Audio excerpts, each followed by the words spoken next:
I was 10 years old when Grandma came to live with us. Part 1.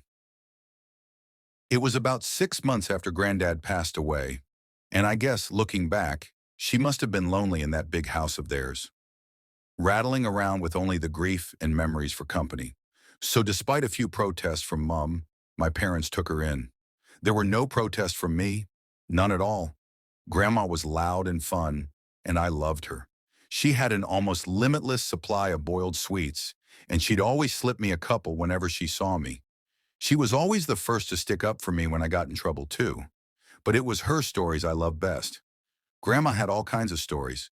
Stories about growing up during Wee Wig, and stories about the things she'd get up to with her friends on the South Coast after her family had been evacuated.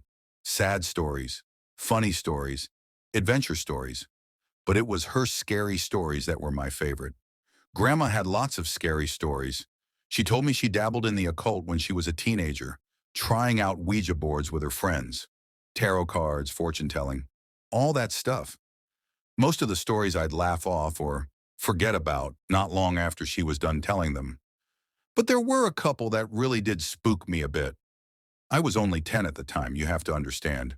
And Grandma certainly knew how to bring the stories to life. She'd shut off the lights in my room so only the glow of the night sky shone through the curtains. And she'd shuffle in real close. Close enough so I could see the wrinkles on her face and smell the boiled sweets on her breath. Close enough so her deep blue eyes could stare straight into mine. She must have given me nightmares with a few of those tales. But now, years later, there's only one that I can still remember. Only one that stuck with me. The story about the shower and Mr. Longfingers. Grandma told me about Mr. Longfingers one night after I asked about her baths. Grandma used to love her baths. She'd spend ages in them, light candles and incense, and lie in the tub humming to herself until the water turned cold. It drove my mum crazy. But when I asked her why she loved them so much, she said it was the only place she could relax. It was the only place that was safe for her to relax. You know, people like me who are, well, more sensitive to certain things, we have to have baths, she told me seriously one night, shuffling closer on the bed. I couldn't possibly spend that long in the shower. It'd be far too risky. Grandma stared at me with those blue eyes of hers, unsmiling, and I knew it was time for one of her stories. One of the scary ones. I shivered with pleasure and pulled the covers up to my chin. Why is it risky, Grandma? She half turned to look out the window, watching me from the corner of her eye, pausing for effect. I waited, feeling my heart rate pick up ever so slightly in my chest. Well, she said after a moment, it's only risky if you close your eyes, of course. If you close your eyes for longer than 10 seconds? What do you mean? Why? Well, do you ever play that game in the playground with your friends? The one where someone turns their back and the others sneak up on them when they're not looking? I nodded, and Grandma nodded back. Exactly.